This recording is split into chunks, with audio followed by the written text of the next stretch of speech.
Hello and welcome to yet another math video. This time we're looking at the area of triangles. Being where we are, we already know an area of triangle formula. We know that A is a half base times height, and this applies nicely to right-angled or non-right-angled triangles.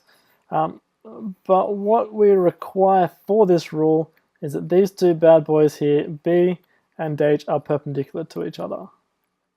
Okay, so you've kind of either done examples where it's already right angled like this, and you multiply that, the base there, times by the height, or you've had examples where you'll get given the height either inside the triangle or on the outside, and then you've got the base, so half base times height.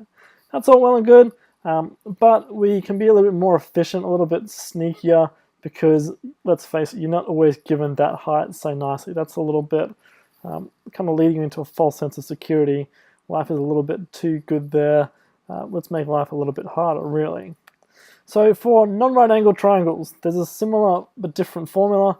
For area of triangles, it says that A is a half AB sine C. Nice little jingle. A is a half AB sine C. And that's the rule. Okay, that's it right there in cold hard fact. In terms of if you do have a triangle, then labeling it up as well. If you have A, B, and C, your sides would be little a, little b, and little c. Our rule is little a, little b, and big C. So it's little a, little b, and big C.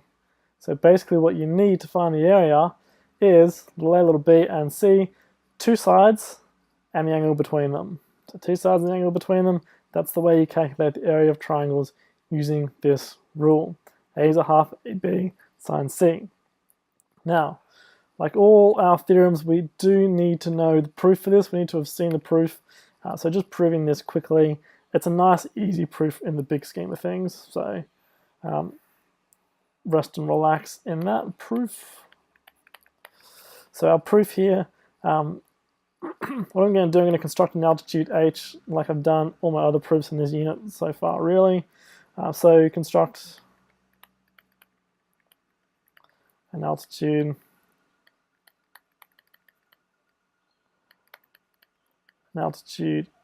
h. In terms of labeling, I'm going to label A, B, and C. This will be C. This whole side here will be A. Just put that in a box so you can see it's different. And that would be B there. Construct an altitude h through A. Through A. Because it's an altitude, that would be perpendicular in there. Okay, so given that, according to our normal area formula, we would get that the area would be a half base times height. Base times height, which here would be half times my base is A, my height is H. Okay. Now I need to get a C in there. I need to get rid of my H. H has got to go. So what I'm going to do, I'm going to use this triangle here, and I'm going to say that, on a side note, sine C equals sine C on the right angled triangle, sine C opposite on hypotenuse is H on B. So rearranging, B sine C equals H. So coming across to here, replacing that H, or these H's here, I get half times A times B sine C.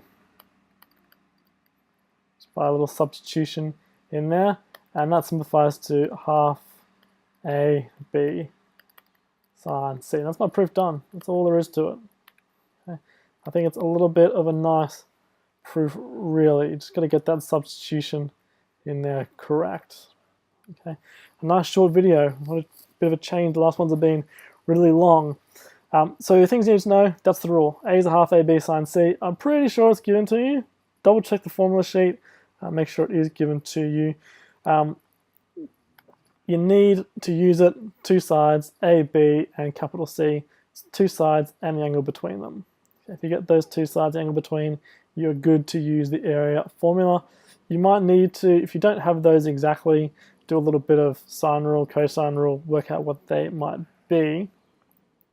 And then in terms of the proof, proof is nice. It starts off with a normal area with a triangle proof, half base times height.